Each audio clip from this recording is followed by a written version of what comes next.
So, why are GLAMs so awful? Why is it that our field is experiencing this? And as can be seen from a lot of the statistics, the great resignation is happening everywhere, but even more so in the galleries, libraries, archives, and museum world.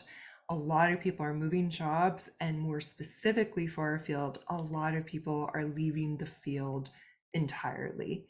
So no longer moving just from like one museum to the other, but like completely leaving the field for an entirely different job, which should be alarming for all of us, as we are losing all of those wonderful brains that could be contributing to the work that we're doing, as well as emotionally losing all of those valued colleagues. So we are going to experience a severe brain drain and perhaps eventually staff shortages if we don't change something in terms of how the health of our field. So, why are they so awful? It essentially is taking real world problems, so all of the global crises that we have recently and are currently undergoing, and we are putting on top of that the crises of our field, which our field has had some chronic crises with just perpetually underfunded, which only ever seems to get worse and never better. And in addition to that, how those existing crises have just been exacerbated due to the global crises. So we have some compounding effects here of always a crisis situation, leading to so many of us being burnt out.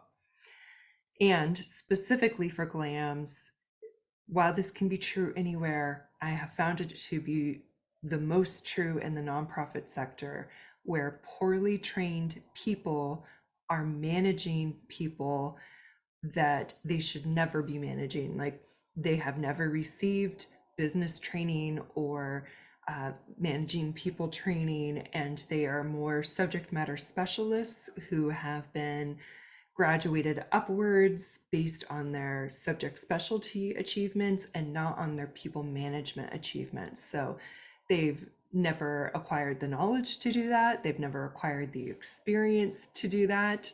And so are ill equipped to actually successfully manage people by the time they make it up into management ranks. Nor do those people tend to seek out additional education on how they can manage people, because there's usually a bit of ego involved. So if you are a manager who has never received training before, you should go and get yourself some. Next, lack of resources to maintain reasonable staffing levels for work assigned, and administration irresponsibly requiring their staff to overwork to make up for the lack in staffing resources. So we are all in this field because we love it, and that has unfortunately been weaponized against us in this regard. The dynamic that typically exists here is, we all need to pitch in, other gaslighting euphemisms here, in order to make up for not being able to afford that extra FTE.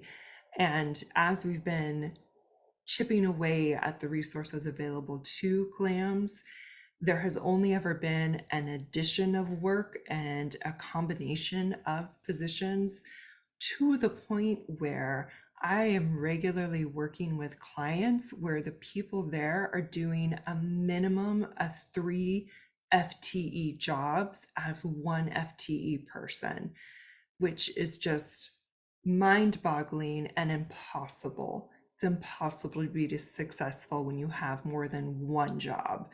So unfortunately, instead of administration making different decisions and scoping work appropriately based on resources available, they are instead passing that responsibility and that sacrifice essentially to their employees. And to get into this point a little bit more, the use of gaslighting and other emotionally manipulative tactics that are meant to shame you into compliance. I'm not saying that managers necessarily know that that is what they're doing.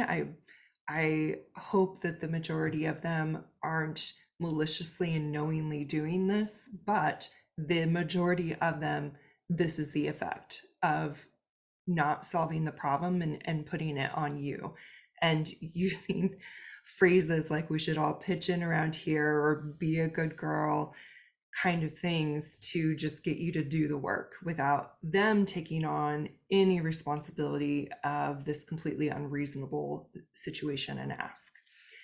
So the end result being making you the bad guy if you are trying to have boundaries or you're trying to say no, and you're trying to be more wise with the little bit of time and energy you do have. So um, all of that is occurring here on top of the lack of resources. And with the lack of resources to offer living wages, let alone competitive market rate wages, and poor or no benefit offerings to help with staff well-being.